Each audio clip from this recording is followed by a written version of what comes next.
인생을 항해하는 것에 비유합니다. 우리는 유람선을 타고 그냥 시간 보내기 위해서 여기저기 떠도는 것이 아닙니다.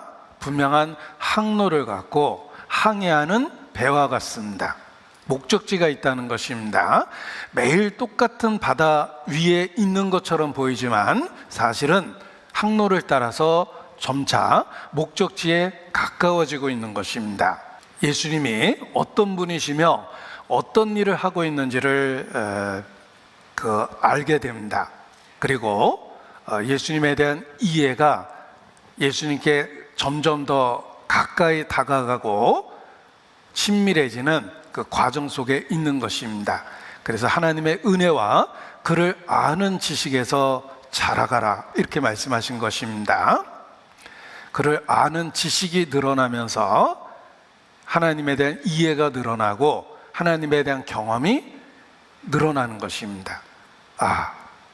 내 삶의 모든 것이 그분의 역사로 이루어져 있고 우리가 그분 안에 있는 것이구나 라는 것을 발견하게 되는 것입니다. 그래서 에스겔 1장에 나와 있는 네 생물, 또 요한계시록 4장에 나와 있는 네 생물에 대한 모습에 대해서는 따로 시간을 갖고 구체적으로 이제 언젠가 한번 배워보려고 그렇게 계획을 했습니다. 믿음의 주여 또 온전케 하시는 인 예수를 바라보자. 예수님을 바라본다라는 것은 우리의 삶의 방향성을 분명하게 가르쳐 주는 것입니다. 우리는 더 이상 방황하는 인생을 살지 않습니다. 우리의 삶에는 방향이 생겼습니다. 운전을 하고 있다면 이리저리 그냥 돌아다니는 것이 아니라 어떤 목적지를 향해서 나아가는 것과 같이 삶의 방향성을 갖게 되는 것입니다. 우리 인생이 그렇습니다. 어떻게 보면 일상이 매일 보는 바다와 같습니다. 눈 떠보면 바다 위입니다. 똑같은 풍광이 펼쳐집니다. 그런데 좌표를 보면 어제 있었던 바다가 아닙니다. 항해하는 배는 목적지를 향해서 나아가고 있기 때문에 그렇습니다. 우리의 삶이 그러합니다. 우리가 예수님의 것으로 구별되고 구원받을 때 인생의 주인이 생겼고, 그리고 중요한 것은 인생의 방향이 생겼다는 것입니다. 더 이상 방황하지 않게 되었고 분명한 목적지를 향해서 우리가 나아가게 된 것입니다. 우리의 최종적 목적지가 바로 예수 그리스도 자신입니다. 그와 하나 되는 것이며 그와 점점 더 가까워지는 것입니다.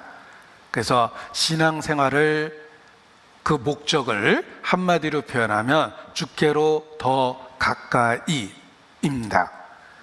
이 땅에서 우리가 신앙생활하는 이유는 주께로 더 가까이 나아가기 위한 과정인 것입니다. 그래서 예수님을 알고 믿게 되었을 때 더 이상 방황하는 삶이 아니라 우리는 목적지를 향해서 나아가고 있는 삶을 살게 된 것이다. 방랑자가 아니라 인생의 여행자, 분명한 목적지를 갖게 된 사람이 된 것입니다. 그저 시간을 이리저리 허비하고 소비하는 게 아닙니다. 우리는 시간을 허비하고 소비하는 것을 시간을 죽인다고 그러죠. 그래서 아무 의미 없는 영화를 킬링 타임용이라고 이야기합니다. 그야말로 kill time, 시간을 죽이는 겁니다. 그리스도인의 삶은 그러한 삶이 아닙니다. 의미가 있고 가치가 있고 목적이 있는 생산성을 갖고 있는 삶을 살게 된 것입니다. 방향성이 생겨서 그렇습니다. 그 방향성이 우리를 구원하신 구세주 자신입니다. 예수를 위해 살고 예수를 위해 죽는다. 우리의 삶의 방향은 예수님 자신이 된 겁니다. 그 아들의 형상을 본받는 것, 이것이 이 땅에서의 우리의 삶의 과정이고 목표입니다. 우리를 구원하신 그 아들의 형상을 본받는 것, 그리고 마침내 주님이 저리로서 다시 오시면 우리가 그와 같을 줄 안다, 완전하게 그의 형상으로 변화될 것이라는 최종적 목표를 갖고 이 땅에 살고 있다는 것입니다. 예수를 생각하고 예수를 바라보는 것, 이것이 우리의 삶의 방향성입니다. 드디어 인생의 길을 알게 된 겁니다.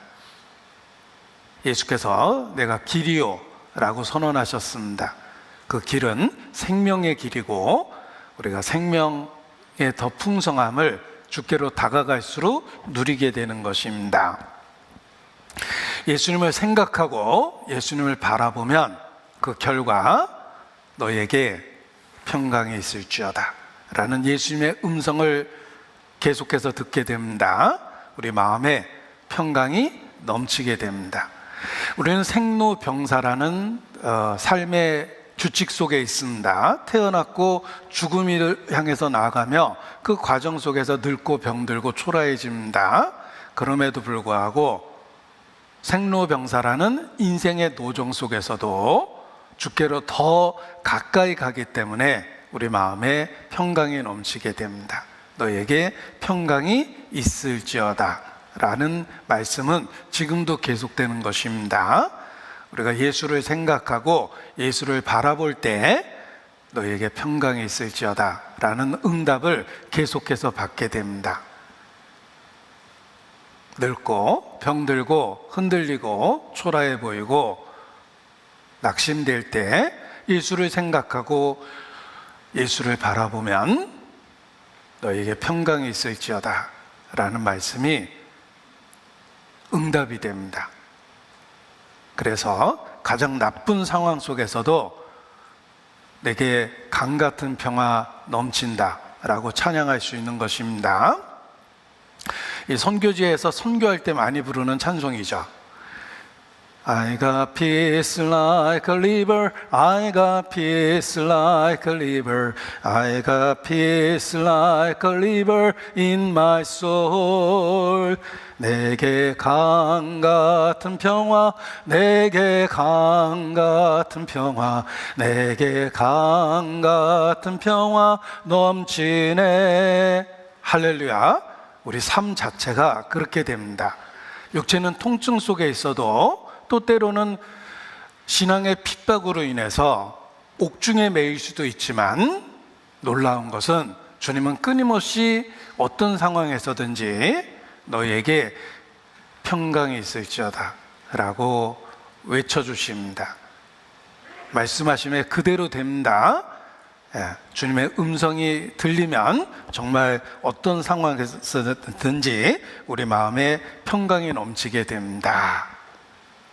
예수를 생각하고 예수님을 바라보십시오. 매일의 삶에 평강이 넘치고 그 결과 감사와 찬양이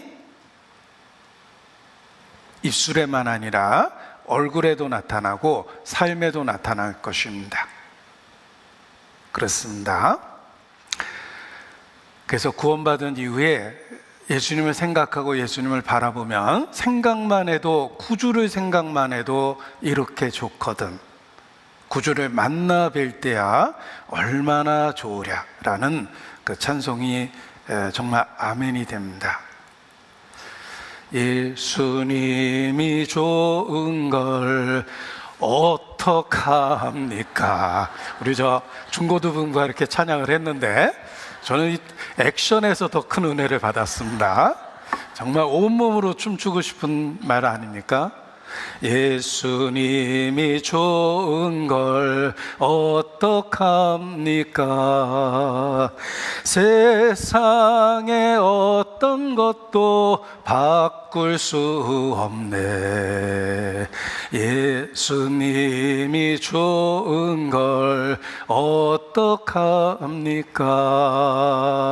그 찬송을 부르다 보니까 구원받기 전에 불렀던 유행가 가사도 생각났습니다. 구원받기 전에는 나 어떡해 막 그러고 있었거든요. 똑같은 어떡해인데 내용이 확 달라졌죠. 네. 그 전에는 방황하고 있었기 때문에 나 어떡해가 그냥 내 인생의 그냥 넋두리였습니다. 어떡할까. 그런데 구원받고 예수를 생각하고 예수님을 바라보면 예수님이 좋은 걸 어떡합니까가 돼버립니다. 너에게 평강이 있을저다. 그 음성을 듣게 되기 때문에 그렇습니다. 예수님을 생각하고 예수님을 바라보십시오. 바라본다고 그랬죠? 시선을 집중하는 겁니다. 영어로 focus on Jesus. 힘들 때 제가 노트에 씁니다. 집중하다, focus라고 그러죠. focus on Jesus. 예수를 생각하고 예수를 바라보는 겁니다. 우리 삶의 시선을 주님께 고정하는 겁니다. 복잡한 상황이 있고 해결 못할 문제들이 벌어지고 삶은 분주합니다. 그 삶이 우리를 슬프게도 하고 아프게도 하지만 예수를 생각하고 바라보면 그러한 우리에게 평강이 있을지어다 외쳐주십니다. 그리고 나는 주님을 바라봤는데 주님은 내 삶의 변화를 일으켜서 언행의 변화를 줍니다. 말투가 바뀌고 행동이 바뀝니다. 우리의 삶이 점차 주님의 모습을 닮아갑니다. 예수님을 생각하고 예수님을 바라보고 있기 때문에 그렇습니다. 그리고 정말 힘든 상황 속에서 그래도 예수님을 생각하고 예수님을 바라봤는데 우리에게 주신 최종적인 소망 때문에 현재의 삶에 대한 인내, 참는 것이 생깁니다. 그래서 견뎌집니다. 사망의 음침한 골짜기를 지날지라도 그 지나가는 그 상태를 잘 견뎌냅니다. 왜냐하면 지나가고 있다는 걸 확실히 알고 있기 때문에 그렇습니다. 쉴만한 물가 푸른 초장으로 나아가고 있는 과정일 뿐입니다. 우리를 혹 사망의 음침한 골짜기로 인도하셨다면 틀림없이 과정입니다. 얼마나 좋은 것이 앞에 있길래 이쪽 길로 가는 것일까? 그 길을 지나면 쉴만한 물가 푸른 초장이 있기 때문에 그 험한 길로 우리를 인도하시는 것입니다. 그래서 예수님을 생각하고 예수님을 바라볼 때 우리가 신앙을 지키고 올바로 살게 되는 것입니다. 이러한 우리의 신앙생활 노정에서 그 과정에서 우리는 많은 증인들을 살펴볼 수 있습니다. 우리가 걷는 이 길은 이미 많은 증인들이 이미 걸어간 길이며 그 길을 걸어갔던 증인들이 우리를 격려하고 있습니다. 나도 그때 힘들었습니다.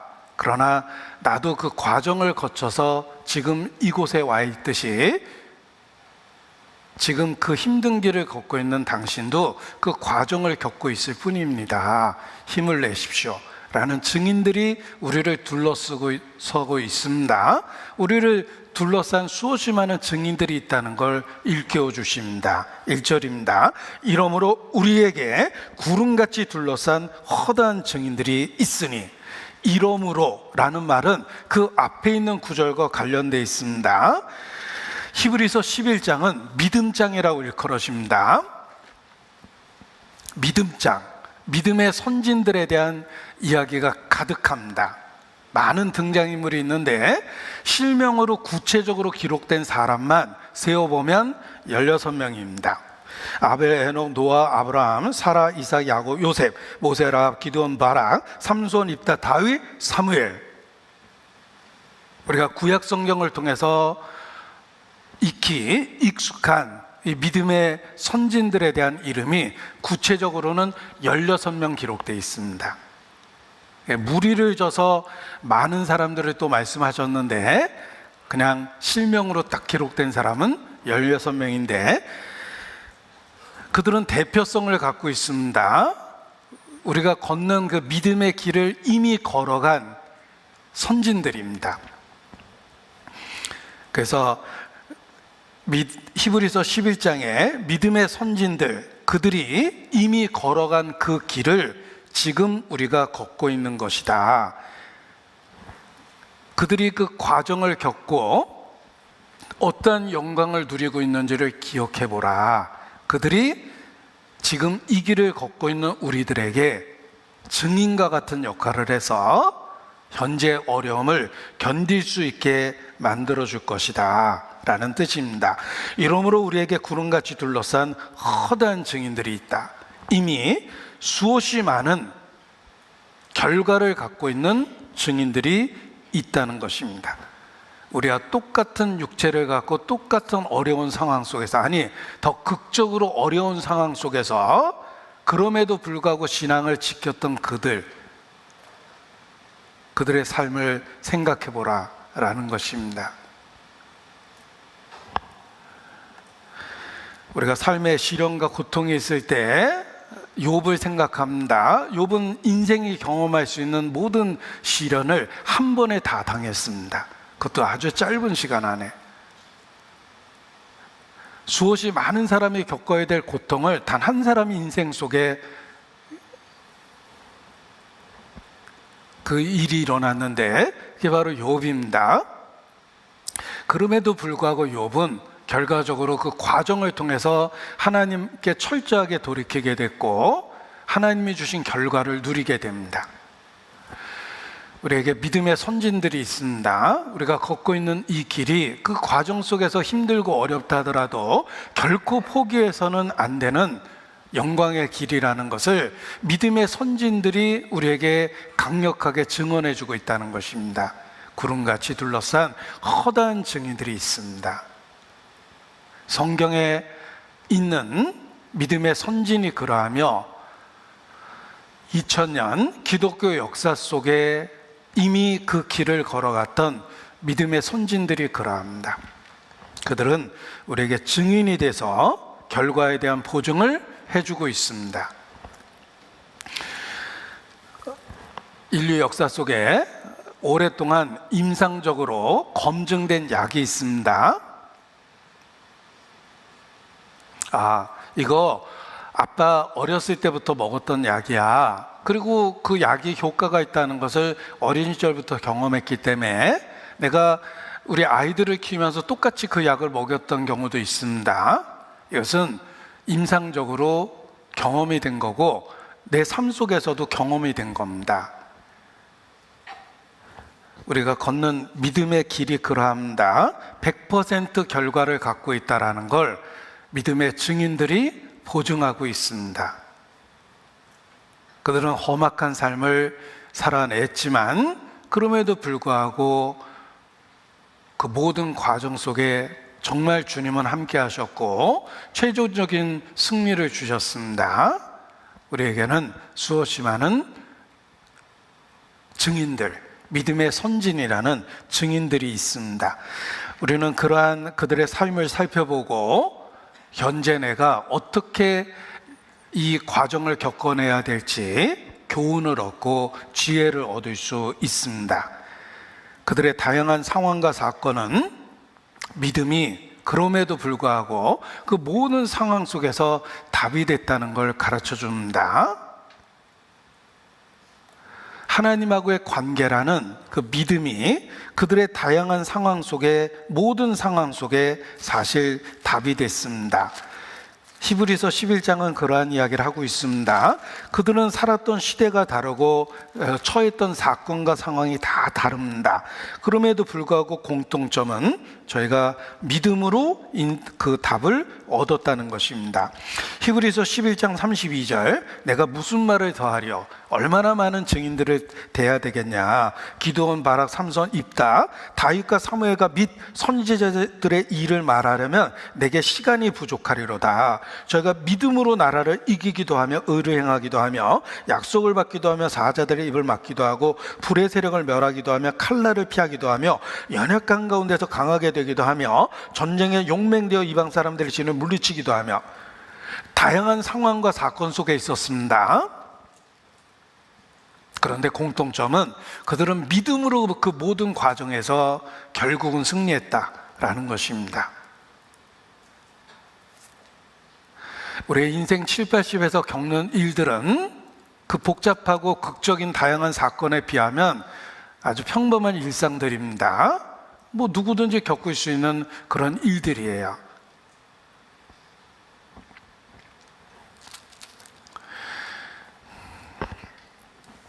이 믿음의 선진들이 겪었던 다양한 상황과 사건, 그러나 그들의 해결책은 동일했습니다. 믿음입니다. 그 믿음은 하나님하고의 관계와 사귐을 통해서 해결했다는 것입니다. 지금도 그렇습니다. 우리가 인생 7, 80을 살면서 맞이하는 상황과 사건은 앞서간 믿음의 선진들에 비하면 평범한 일상일 수 있습니다. 예를 들면 삶의 무게, 의식주를 해결하기 위한 어려움들, 불경기에 살기 참 어렵죠. 이것은 어떤 의미에서 믿음의 선진들이 겪었던 극적인 사건에 비하면 그냥 일상입니다. 의식주의 무게를 없이 인생을 살아낸 사람은 없습니다. 저는 역사의 이름을 남긴 위인전을 읽으면서 가장 교훈됐던 것 중에 하나입니다. 그들이 그렇게 특별한 위인이 됐다라는 것보다도 그들은 정말 특별한데 내가 겪는 삶의 고통은 다 겪었어요. 예를 들면 천재 그러면 누구 생각하시겠습니까? 갑자기 제가 이름이 생각이 안 나서 이는 MC 자승, 상대성 원리, 아인슈타인.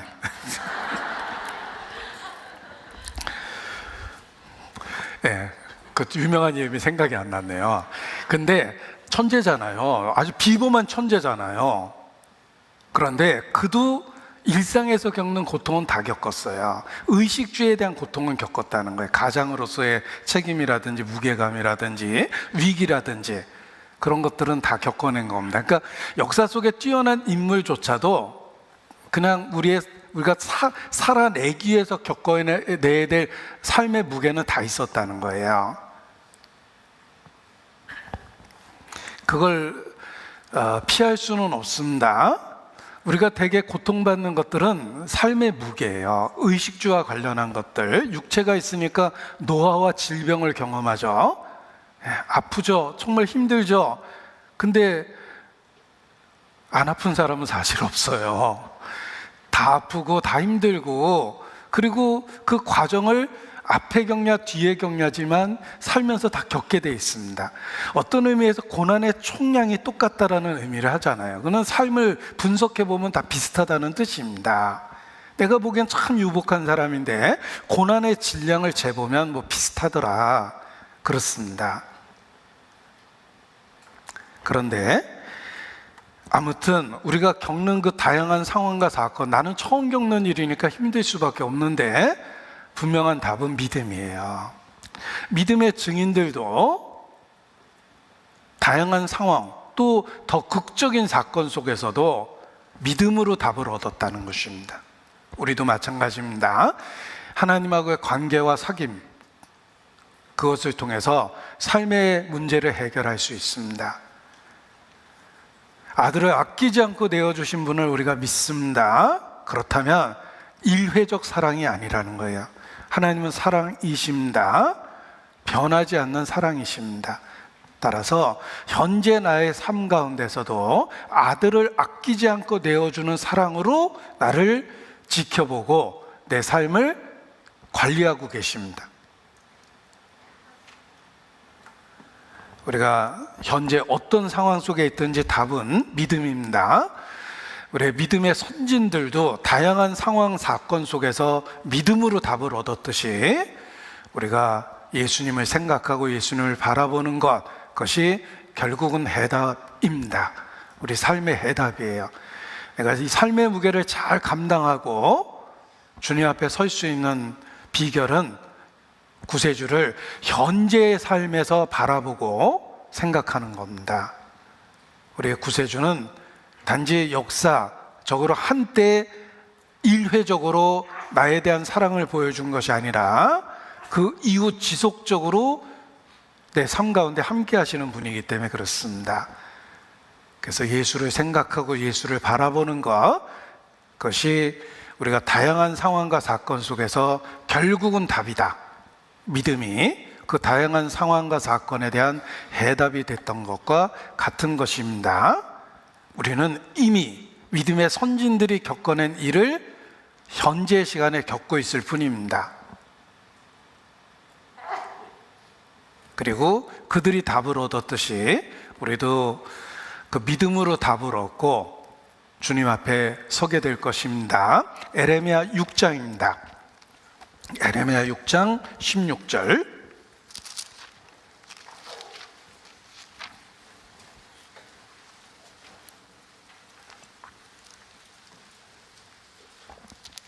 에레미야 6장 16절.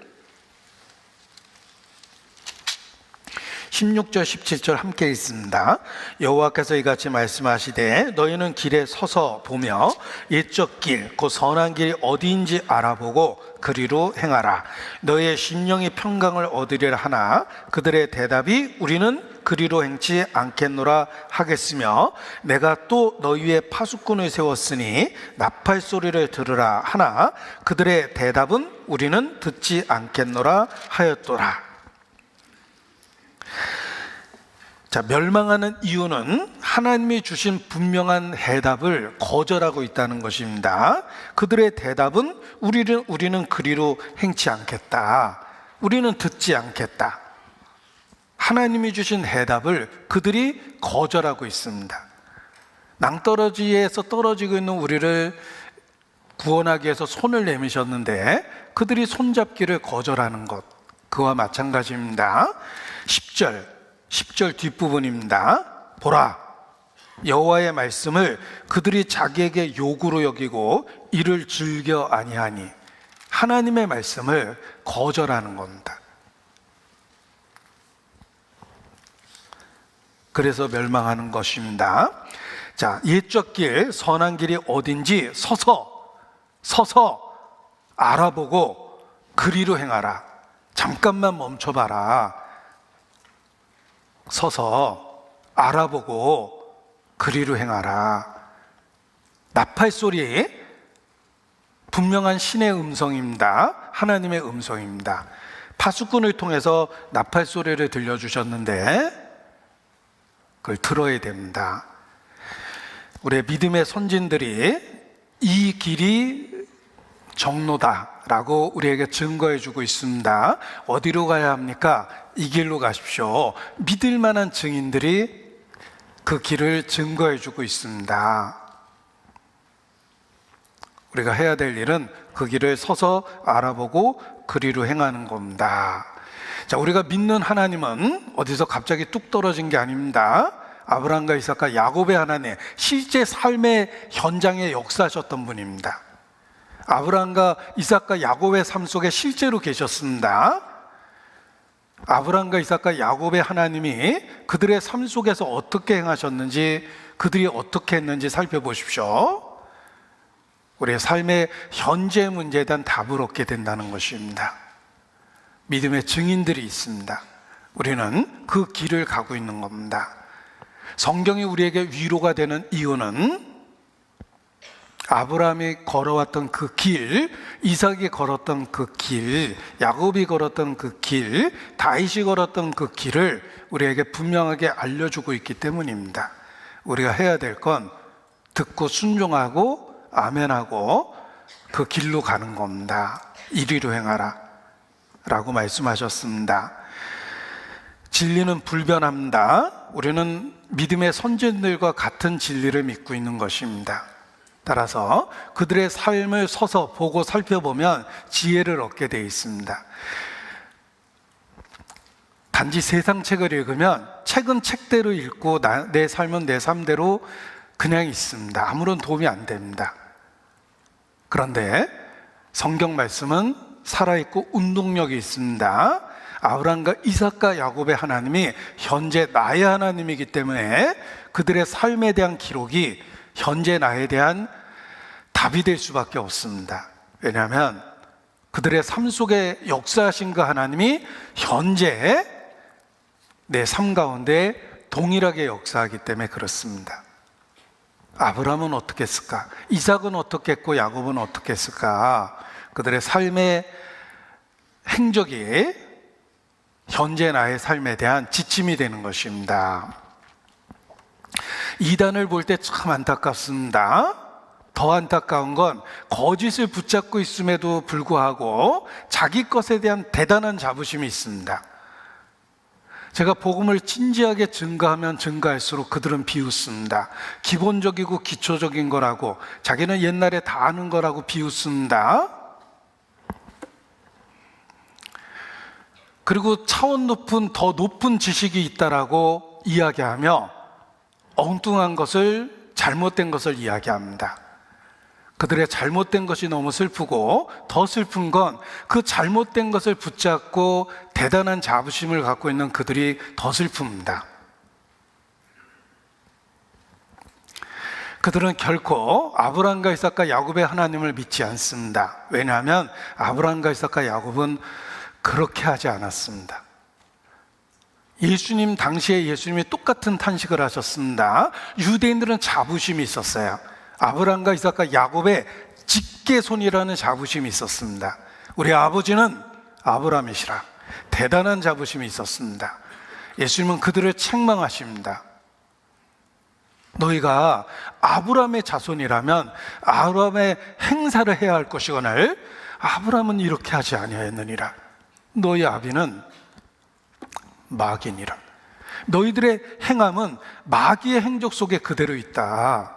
아브라함은 그렇게 하지 않았다. 이렇게 말씀하셨습니다. 우리 자신도 마찬가지입니다. 우리의 신앙이 과연 믿음의 선진들이 걸었던 그 신앙일까 확인하고 확증해야 됩니다. 서서 보고 확인해 봐야 돼요. 우리가 성경이 생생하게 위로가 되는 것은 같은 하나님을 믿고 있기 때문입니다. 찬송가 부르면 은혜가 되는 이유는 그들 마음속에 있던 그 신앙이 내 안에 같이 있기 때문에 공감이 돼서 공명이 되는 겁니다. 마음의 울림이 큰 거예요. 우리를 둘러싼 많은 믿음의 선진들이 증인이 되어 있습니다. 나의 믿음이 믿음의 선진들과 같은지, 역사 속에 구별됐던 소수의 크리스천들, 진리로 인해 핍박받았던 소수의 그들과 같은지 확인하고 확증해야 됩니다. 확증되기 때문에 그들의 격려를 받고 위로를 받는 겁니다. 우리에게 구름같이 둘러싼 허다한 증인들이 있습니다. 자, 예수를 생각하고 예수를 바라보자. 왜 예수를 생각하고 예수를 바라봐야 될 것인가? 예수님은 길이요 진리요 생명입니다. 예수를 생각하고 바라보는 것은 우리에게 생명을 주고 생명의 계속적인 공급자이시기 때문에 그렇습니다. 예수님을 바라봐야지만 그 아들의 형상을 본받게 됩니다. 예수님을 바라봐야지만 현재의 고난을 넘어 궁극적인 결과를 바라보며 현재의 어려움을 이길 수 있습니다. 그래서 예수님을 바라봐야 되는 거예요. 자, 예수님을 생각하고 바라봐야 될 첫 번째 이유는 생명이시기 때문에 그렇습니다. 우리의 생명이 되셨어요. 살기 위해서 예수를 생각하고 예수를 바라봐야 됩니다. 생명의 빛입니다. 태양을 통해서 지구가 생명력을 공급받습니다. 예수님은 우리에게 생명의 빛이세요. 빛을 바라봐야 돼요. 예수님은 하늘로서부터 온 떡입니다. 먹으면 영생하는 물과 같습니다. 다시는 목마르지 않습니다. 먹고 마셔야 되죠. 우리는 살기 위해서 먹고 마십니다. 예수님을 생각하고 예수님을 바라보는 이유는 생명이시기 때문에 그렇습니다. 살기 위해서 예수님을 바라보고 생각하고 바라봐야 되는 것입니다. 요한복음 3장입니다. 예수께서 직접 말씀하셨습니다. 요한복음 3장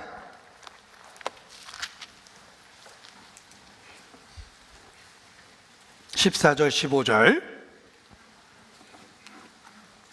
같이 읽습니다. 모세가 광야에서 뱀을 든 것과 같이 인자도 들려야 하리니 이는 저를 믿는 자마다 영생을 얻게 하려 하심이니라. 이는 저를 믿는 자마다, 믿는 자라는 말을 좀 길게 써보죠. 이는 저를 생각하고 바라보는 자마다. 믿음이 무엇입니까? 예수님을 생각하고 그가 누구시고 무슨 일을 하시는지를 생각하고 바라보는 겁니다. 예수님을 생각하고 바라보는 자가 영생을 얻기 때문에 그렇습니다. 이것을 이해시켜 주기 위해서 역사를 예로 드셨습니다. 역사, 실화입니다. 광야에서 모세가 뱀을 든 사건이 실화인 것처럼 우리가 예수님에 대한 이야기도 실화입니다. 꾸며낸 교리나 이론이 아닙니다. 역사적인 이야기를 예로 드셨습니다.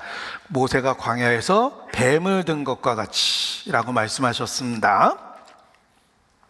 모세가 광야에서 뱀을 들었다. 민수기 21장에 있는 사건인데 성경은 예수 그리스도에 대한 예표로 가득합니다. 그 중에 하나가 민수기 21장의 놋뱀의 이야기입니다. 우리가 예수님을 어린 양, 하나님의 어린 양이라고 이야기합니다. 천국에 있는 예수님은 어린 양이에요. 요한계시록 요한계시록의 천국에 있는 예수님은 어린 양입니다. 제사 개념에서 나온 거예요. 의미를 가르쳐 준 거죠. 그 중에 하나가 놋뱀 사건입니다.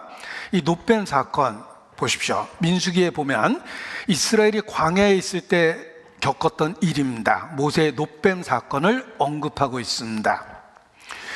모세가 광야에서 놋으로 만든 뱀을 든 것처럼 예수 그리스도께서 놋뱀처럼 들리셔야 한다는 뜻입니다. 당시 이스라엘 백성들은 이집트를 탈출하여 가나안 땅에 들어가기까지 광야에서 헤맸습니다. 험난한 광야 생활로 인해 백성들은 원망과 불평을 쏟아내기 시작했습니다. 광야 40년을 겪었습니다. 이집트에 있을 땐 이렇지 않았는데 차라리 구원 안 받은 게 날 뻔했다, 이런 식의 표현입니다. 어느 날 마음이 상한 백성이 하나님과 모세를 원망까지 했습니다. 이 원망이 큰 죄입니다. 우상 숭배의 간음, 큰 죄죠. 그처럼 큰 죄가 원망이에요. 하나님의 선한 섭리를 저버리는 겁니다. 원망했습니다. 그리고 보이지 않는 하나님에 대한 원망이 보이는 모세에 대한 원망으로 다 나타난 거예요. 하나님은 원망하는 이스라엘 백성에게 불뱀을 보내어 많이 죽게 했습니다. 징벌을 내리셨습니다. 그러자 이스라엘 백성이 자신들의 잘못을 빌었고 모세는 백성을 위해 하나님께 기도했습니다.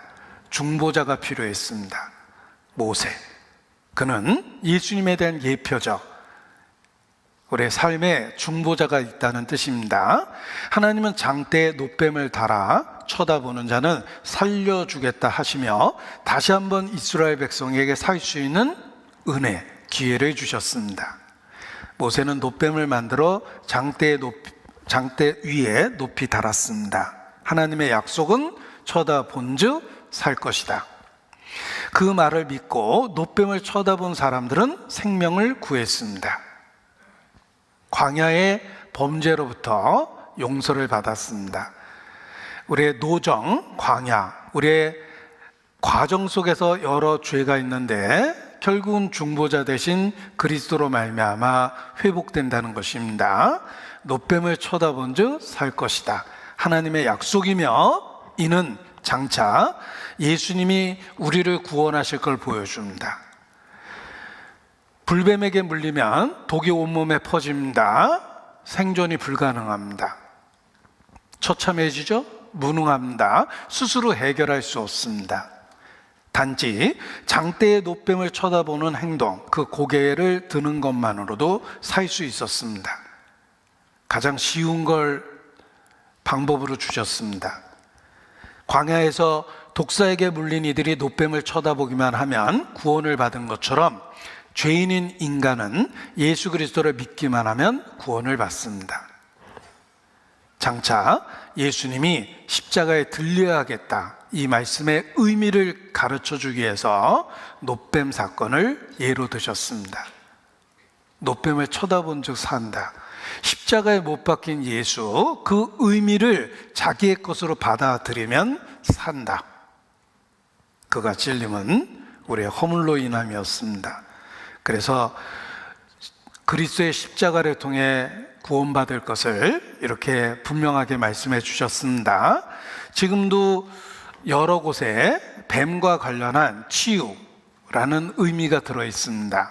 이 광야 사건을 기점으로 해서 이 사건이 전 세계에 알려지고, 그리고 뱀과 치료라는 두 단어가 연결돼서 사람들이 기억하기 시작했기 때문에, 요건 우크라이나 전도했을 때 약국 표시입니다. 약국 표시인데 여기 뱀 그려져 있죠. 예, 뱀 보신 파는 거 아닙니다. 예, 약국이란 뜻이에요. 약국 표시입니다. 이 뱀이 이렇게 그려져 있어요. 예, 조제실이라는 표시에도 약국이 표시되어 있고, 그리스 아테네 약국입니다. 요거 이집트 약국이고, 이스라엘의 병원 표시인데 다윗의 별 한복판에 뱀을 그려놨죠. 예, 치료하는 곳, 이런 뜻이에요. 자, 모세가 놋뱀을 만들어 장대 위에 다니 뱀에게 물린 자마다 놋뱀을 쳐다본 즉 살더라. 이 말의 의미가 십자가에 대한 설명입니다. 단지 바라보는 것, 인간이 할 수 있는 제일 쉬운 겁니다. 단지 바라보는 것, 가장 쉬운 방법으로 인간을 구원하셨습니다. 하나님의 은혜입니다. 뱀에게 물린 모든 자가 놋뱀을 쳐다본 즉 살았습니다. 우리가 예수님을 바라봐야 되는 이유는, 예수님은 생명이고 살기 위해서입니다. 단지 십자가를 바라보는 게 아니라 그 의미를 알고 생각하고 바라봐야 되는 것입니다. 죄 없는 분, 능력 있는 분이 무력하게 십자가에 못 박히셨습니다. 성경은 그 이유를 대속이라고 이야기합니다. 그 대속의 의미를 아담 때부터 가르쳐 주셨습니다. 아담이 범죄한 그 순간에 하나님은 가죽옷을 지어 입혀서 그의 부끄러움을 가려주셨습니다. 생명이 희생돼서 부끄러움이 가려졌다라는 것을 분명하게 보여준 거예요.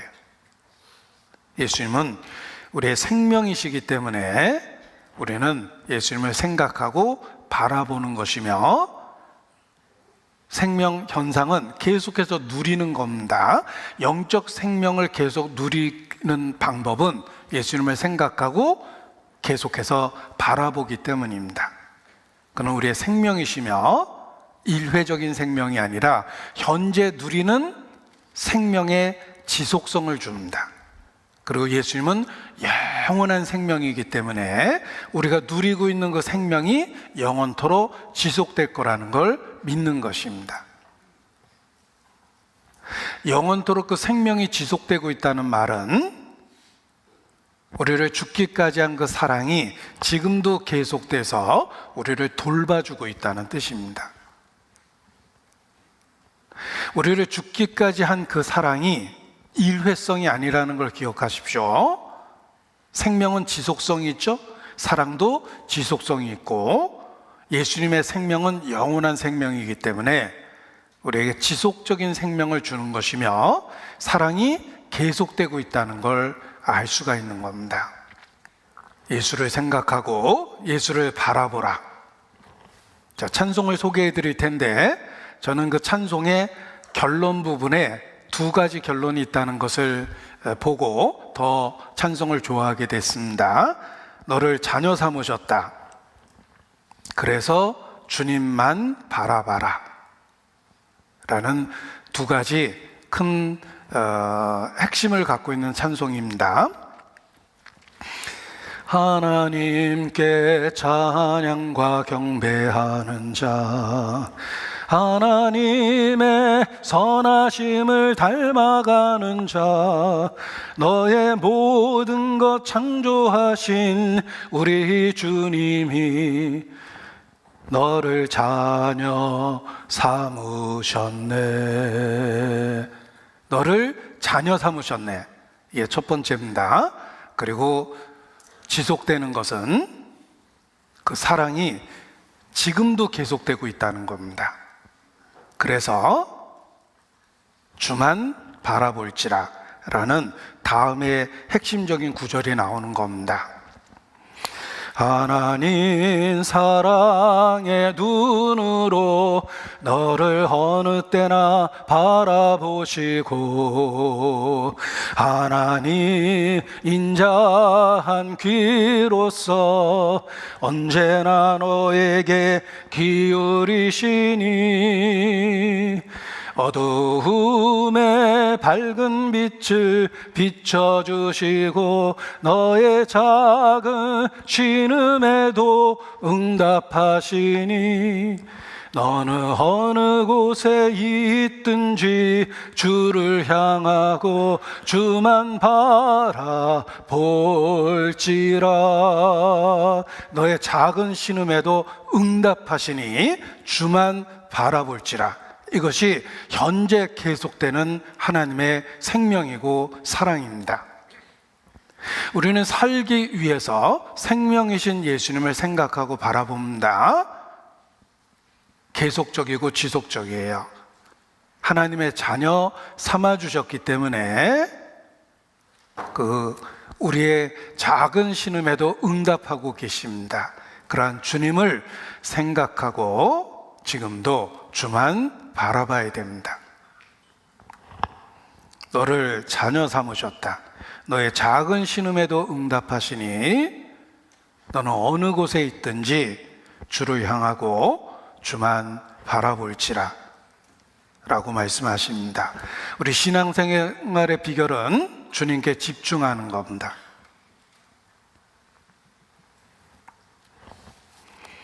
이사야서 45장 22절, 역사 속에서 굉장히 유명한 구절입니다.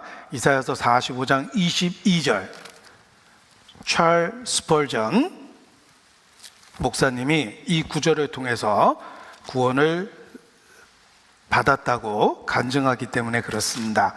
이사야서 45장 22절,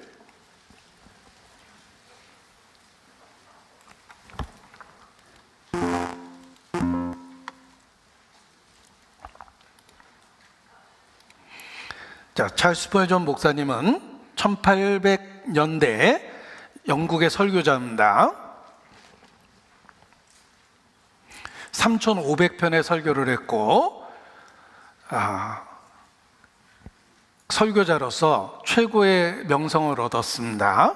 설교의 황태자라는 별명까지 얻었는데 그가 구원받을 때 이 말씀을 통해서 구원의 확신을 얻게 됩니다. 45장 22절 같이 읽어보죠. 땅 끝에 모든 백성아 나를 앙망하라. 그리하면 구원을 얻으리라. 나는 하나님이라 다른 이가 없음이니라. 구원을 얻으리라. 그리하면 조건이 무엇입니까? 땅 끝에 모든 백성아 나를 앙망하라.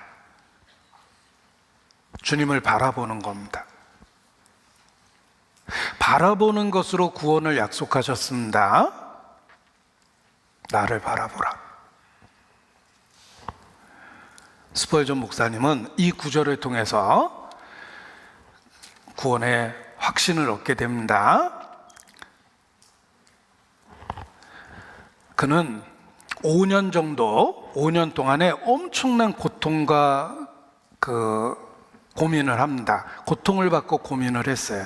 자신의 구원 문제 때문에 5년 동안의 어두운 시간을 보냈는데 하나님의 율법이 얼마나 두렵고 무서운지 절실히 깨달아졌고 자기에게 태양이 없어진 것과 같았고 일체의 소망이 사라진 것과 같았다. 그러한 때 어느 날 눈보라가 쳤고 늘 다니던 교회 갈 수가 없어서 자기 집 근처 가까운 교회에 갔답니다. 눈보라 때문에 몇 명, 10명 정도밖에 모이지 않았고 목사님조차도 그날 교회당에 오지 못했답니다. 그래서 할 수 없이 평범한 직업을 갖고 있는 평신도가 목사님을 대신해서 설교를 시작했는데 전혀 준비되지 않은 설교를 하고 있었다. 준비가 안 돼 있었기 때문에 끊임없이 이 구절을 읽고서 예수님을 바라보라고 소리만 쳤다. 그리고 그 순간에 새로운 유일한 사람이었던 자기를 보면서 왜 청년은 그렇게 낙심한 얼굴을 하고 있는가? 예수만 바라보라고 소리를 쳤다. 그 순간에 복음의 의미, 그 단순한 그 의미가 내게 이루어졌다. 이 스펄전의 간증에 나오는 이야기입니다. 이사야서 45장 22절이 그래서 널리 알려졌는데 그때 그 평신도 설교자가 또 한 구절을 찾았습니다. 그 구절이 우리가 오늘 본문으로 읽었던 히브리서 12장 2절입니다. 그저 예수만 바라보십시오. 그는 믿음의 주여 온전케 하시는 이입니다. 예수님을 바라보고 우리의 연약함을 보지 마십시오. 우리의 연약함을 한탄한다고 우리가 강해질 수 있습니까? 예수님을 바라볼 때 그분의 능력이 우리 속에 역사하여 그분의 찬송이 우리의 입술로 터져 나오게 됩니다. 예수님을 바라보고 우리 죄를 보지 마십시오. 죄에 대한 생각은 사망을 가져올 뿐입니다. 예수님을 사모하는 것만이 영원한 생명에 이르게 합니다. 예수님을 바라보고 자신의 공로를 바라보지 마십시오. 자신의 죄의 마음에 귀를 기울이지 마십시오. 오직 예수만 바라보십시오. 청년은 왜 그렇게 가련한 모습을 갖고 있습니까? 예수만 바라보십시오. 그 말을 들으며 그 단순한 복음의 의미가 자신의 것으로 깨달아졌다. 이게 이제 스펄전 목사님의 유명한 구원 간증입니다. 그 위대한 설교자도 가장 간단한 믿음의 원리를 통해서 구원을 받은 겁니다. 우리도 마찬가지입니다. 어떻게 구원을 얻습니까? 예수를 생각하고 예수를 바라보는 것입니다. 어떻게 올바로 신앙생활 할 수 있습니까? 예수님을 생각하고 예수님을 바라보는 겁니다. 그 간단한 원리 속에서 구원의 확신이 생기고 그리고 비로소 우리 삶에 변화가 생깁니다. 하나님이 육체를 갖고 왜 이 땅에 오셨는가? 두 가지 이유가 있습니다. 자신의 목숨을 내어주기 위해서, 사람으로서 어떻게 살아야 될지 본을 보이기 위해서. 우리가 예수님을 생각하고 예수님을 바라보면 우리를 위해서 목숨을 내어주신 분을 받아들이게 됩니다. 그리고 놀라운 일이 생깁니다. 그분을 믿고 받아들이면 그분을 닮아가기 시작합니다. 그것은 주님 자신이 우리 가운데 그러한 역사를 시작하게 되기 때문에 그렇습니다. 예수님을 믿고 구원의 확신을 얻으면 주님이 우리 가운데서 변화를 일으킵니다. 주님을 닮아가도록 변화를 일으킵니다. 생명을 주시고 생육하고 번성하고 충만하고 정복하고 다스리게 해주십니다. 영적 생명을 주신 주께서 생명에 더 풍성한 생명을 더해 주시기 때문에 삶의 변화가 일어나는 겁니다. 내 마음의 사랑이 싹이 트고 있어요. 예수님 만난 날부터 내 마음의 사랑이, 내 마음의 미움이 사라지고 있어요. 예수님 만난 날부터 내 마음의 미움이, 주님이 우리 안에서 변화를 일으키십니다. 우리가 해야 될 것은 계속해서 예수님을 생각하고 예수님을 바라보는 겁니다. 그러면 한 번도 경험해 보지 못했던 변화가 내 속에 시작됩니다. 미움이 사라지고 사랑이 싹이 트기 시작합니다. 작은 싹인지 모르겠지만 생명력이 있기 때문에 꿈틀거리고 자라나요. 사랑이 싹이 트면 첫 번째는 자존감이 회복됩니다. 자기에 대한 미움이 사라져요. 자기 자신을 긍정적으로 바라봅니다. 태어나길 정말 잘했어요. 자기 자신을 사랑하게 되니까 다른 사람도 사랑하게 됩니다. 그리고 그 사랑이 점점 자라면 아무 연고 없는 사람도 사랑하고, 사랑이 더 자라면 나에게 상처와 미움과 슬픔을 준 사람일지라도 사랑하게 됩니다. 그것은 주님이 우리 마음에 만드는 변화입니다. 주님께서 그러한 변화를 만들어 가십니다. 빌립보서 1장입니다. 빌립보서 1장 6절.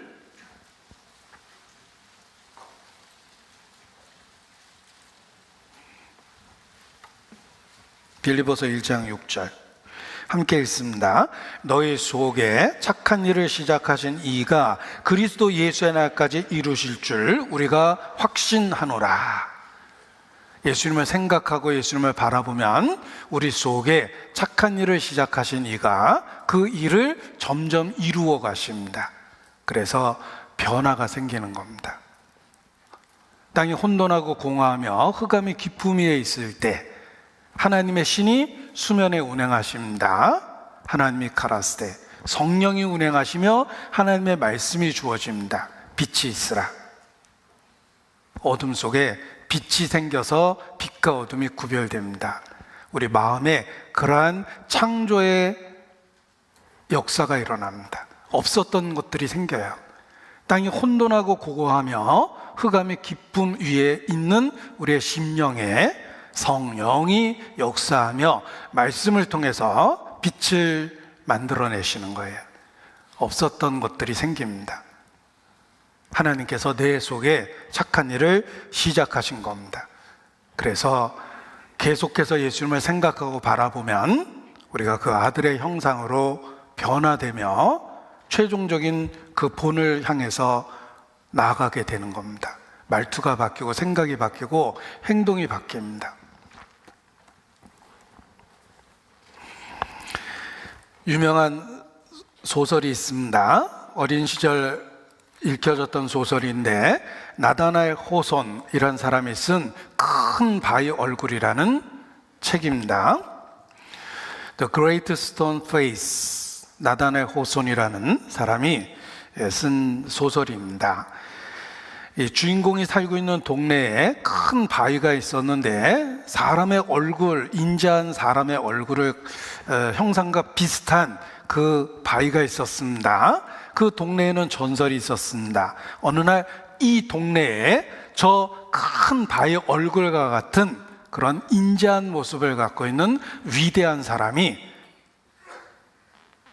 태어날 것이라고, 나타날 것이라는 전설이 있었습니다. 어린 소녀는 어려서부터 그 바위를 보며 그 사람을 만나기를 정말 사모했습니다. 어느 날 유명한 부자가 왔는데 그 사람을 닮았을 거라고 생각하고 달려갔는데 실망했습니다. 탐욕스러운 얼굴이었기 때문에 그렇습니다. 유명한 장군이 왔습니다. 저렇게 뛰어난 장군, 그 사람이면 그 얼굴을 갖고 있을까 하고 달려갔지만 거칠고 사납고 무서운 군인의 얼굴만 있었습니다. 아주 뛰어난 학자가 나타났다고 그러길래 가봤는데 역시 실망했습니다. 그는 평생 그 큰 바위 얼굴을 갖고 있는 사람이 나타나기를 기다렸는데 나이가 들어가기까지 그 사람은 나타나지 않았습니다. 그는 어려서부터 하나님을 믿었고 전도자가 됐습니다. 어려운 가운데서도 전도를 했습니다. 그런데 어느 날 나이 들어서 설교하고 있는 그의 모습을 본 사람들이 깜짝 놀랐습니다. 그 얼굴이 큰바의 얼굴과 똑같았기 때문입니다. 자, 이 큰바의 얼굴이라는 그 소설의 내용입니다. 어린 시절부터 그 큰 바위 얼굴에 나타난 그 인자한 모습을 갖기를 원하고 그런 사람을 만나기 원하고 쳐다봤던 그가 점점 그 바위에 있는 얼굴처럼 변화됐던 것입니다. 우리 신앙생활을 그런 재미난 소설로 쓴 겁니다. 우리가 예수님을 생각하고 예수님을 바라보면 어느 순간에서부터 우리의 모습이 주님을 닮아가기 시작합니다. 그래서 크리스찬을 작은 예수, 그 시대의 그 위치에 그 일을 하고 있는 예수님과 같다라고 표현하는 것입니다. 우리가 예수님을 생각하고 바라보면 우리의 삶에 그러한 변화가 생깁니다. 그리고 또 예수님을 생각하고 바라봐야 될 이유는 우리 삶에 여러 가지 어려운 일이 있기 때문에 그렇습니다. 그 어려운 상황, 어려운 사건, 거기에 집중하는 것이 아니라 우리는 항상 주님만 생각하고 바라봐야 됩니다. 물 위를 걸었던 베드로, 그는 예수님의 말씀을 믿고 예수님을 바라봤을 때 물 위를 걸을 수 있었습니다. 그러나 시선이 물결을 향했을 때 빠져들기 시작했습니다. 크리스찬으로서 구별된 생활은 물 위를 걷는 것과 같은 기적입니다. 그 기적을 이룰 수 있는 방법은 예수님을 생각하고 예수님을 바라보는 겁니다. 상황과 사건만을 분석하면 점차 그 물길 가운데 빠져듭니다. 우리가 광야의 길을 걷고 있다면 광야의 고된 상황과 사건을 보지 말고 그들과 함께 계시는 주님을 봐야 됩니다. 함께 계시는 주님은 낮에는 구름기둥, 밤에는 불기둥이라는 모습으로 분명하게 그곳에 계셨습니다. 그들은 광야라는 상황 말고 광야에서 구름기둥, 불기둥으로 함께 계신 주님께 집중해야만 감사 찬송을 잃어버리지 않았을 겁니다. 그런데 그들은 어느 순간에 함께 계신 주님보다는 현재 그들이 있는 광야의 고통을 받습니다. 그래서 하나님 앞에 범죄하게 됐던 겁니다. 우리 신앙생활 가운데 상황을 보지 말고 광야를 보지 말고 예수님을 바라봐야 됩니다. 또 신앙생활 가운데 사람을 보면 실망합니다. 브루투스, 너마저, 이건 배신에 대한 이야기입니다. 가장 가까운 사람에게 이용당할 수 있습니다. 그러나 예수님을 생각하고 예수님을 바라보면 사람에게 상처받아도 우리가 신앙을 지킬 수가 있습니다. 사람을 보지 말고 예수님을 생각하고 예수님을 바라보는 겁니다. 그리고 또 있습니다. 우리가 인생을 살면 살수록 깨닫는 게 있습니다. 인간은 철저하게 무능하다는 것입니다. 한밤중에 위경련이 일어나도 인간은 무능합니다. 철저하게.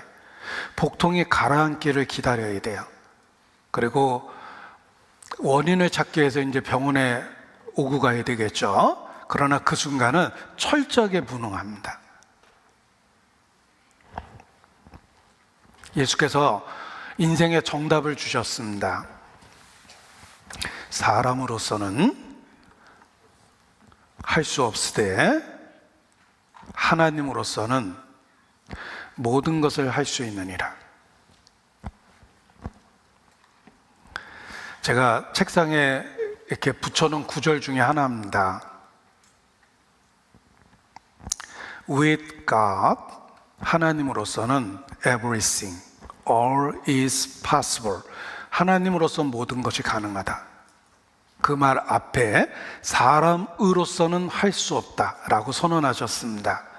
우리 삶이 그렇습니다.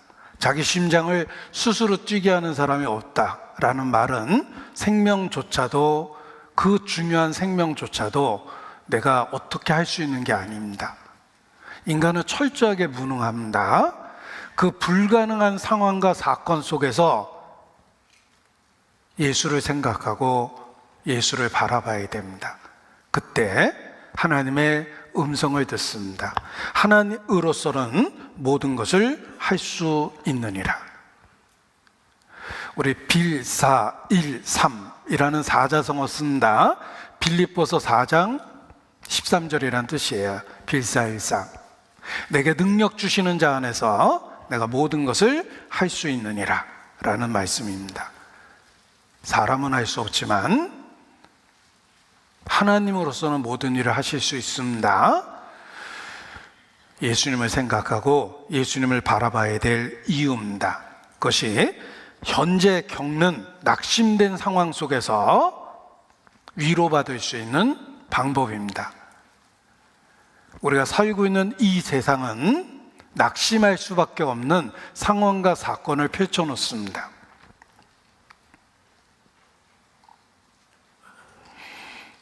내가 살고 있는 이 세상은 낙심할 수밖에 없는 상황과 사건을 앞에 펼쳐놓습니다. 내 스스로 해결 못할 어려운 일도 있고, 우리 신앙의 결과가 눈에 보이지 않는 때도 있습니다. 그리고 우리의 믿는 신앙이 사람들에게 올바로 평가되지 못하고 조롱받고 비웃음을 당할 때도 있습니다. 내가 목숨처럼 아끼는 이 진리를 누군가가 조롱할 때 엄청 상처를 받습니다. 낙심될 상황이 참 많습니다. 그럼에도 불구하고 그 순간에도 예수님을 생각하고 예수님을 바라봐야 됩니다. 한국 기독교는 1885년 기독교가 시작됐다고 이야기합니다. 1885년 언더우드가 한국에 온 그 시기입니다. 언더우드가 많은 일을 했기 때문에 그가 이 땅에 온 그때를 한국 기독교 역사의 시작이라고 이렇게 이야기하며 올해 140년이 되는 겁니다. 언더우드가 연세대학교도 만들고 많은 일을 했습니다. 그런데 그 언더우드가 한국에서 사역할 때 아무것도 보이지 않는 캄캄한 상황 속에 있었습니다. 자신들의 사역의 결과가 전혀 나타나질 않았습니다. 그럼에도 불구하고 예수님을 바라봤기 때문에 대한민국의 기독교에 부흥이 일어난 겁니다. 제가 언더우드 그가 초기 했던 그 시를 읽어보면 큰 위로를 받습니다. 그도 캄캄하고 어두운 그 시기에 예수님만 바라보고 믿음으로 그 어둠의 시기를 이겨냈기 때문에 그렇습니다. 언더우드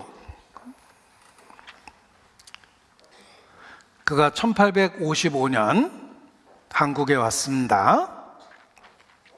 1885년 아펜젤러와 함께 조선 땅을 밟았다. 이게 이제 우리나라 기독교의 시작이라고 이야기합니다. 언더우드의 시입니다. 주여, 지금은 아무것도 보이지 않습니다. 주님, 메마르고 가난한 이곳 조선 땅, 나무 한 그루 시원하게 자라오르지 못하고 있는 이 땅에 저희들을 옮겨와 심으셨습니다. 그 넓고 넓은 태평양을 어떻게 건너왔는지 그 사실 자체가 기적입니다. 지금은 아무것도 보이지 않습니다. 보이는 것은 그저 고집스럽게 얼룩진 어둠뿐, 어둠과 가난과 인습에 묶여있는 조선 사람뿐입니다. 그들은 왜 묶여있는지도 고통이라는 것도 모르고 있습니다. 고통을 고통인 줄 모르는 자에게 고통을 벗겨주겠다고 하면 의심부터 하고 화를 냅니다. 조선 남자들의 속셈이 보이지 않습니다. 이 나라 조정의 내심도 보이질 않습니다. 가마를 타고 다니는 여자들을 영영 볼 기회가 없으면 어쩌나 합니다. 조선의 마음이 전혀 보이지 않습니다. 그리고 저희가 해야 할 일이 전혀 보이지 않습니다. 그러나 주님, 순종하겠습니다. 겸손하게 순종할 때 주께서 일을 시작하시고 그 하시는 일을 우리들의 영적인 눈으로 볼 수 있는 날이 있을 줄 믿습니다. 믿음은 바라는 것들의 실상이요 보지 못하는 것들의 증거니라고 하신 말씀을 따라 조선의 믿음의 앞날을 볼 수 있게 될 것을 분명 믿습니다.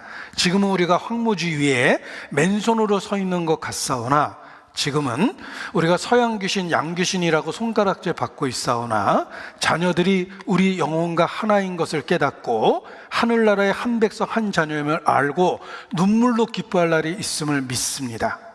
지금은 예배드릴 예배당도 없고 학교도 없고 그저 이곳 모든 사람들로부터 경계, 의심과 멸시와 천대함이 가득한 곳이지만 이곳이 머지않아 은총의 땅이 되리라는 걸 믿습니다. 주여, 오직 제 믿음을 붙잡아 주소서. 아멘.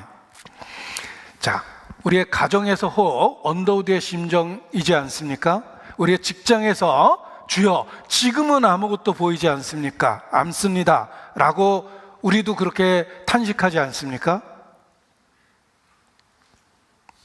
그러나 우리가 예수님만 바라보면 결국은 나 같은 사람도 구원해 주신 것처럼 복음의 능력으로 우리가 전도하려는 그 사람의 마음에 변화를 주시고 생명을 주실 것입니다.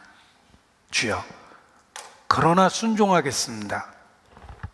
오직 제 믿음을 붙잡아 주소서. 언더우드의 기도가 모든 전도를 시작하는 사람의 기도일 거라고 생각합니다.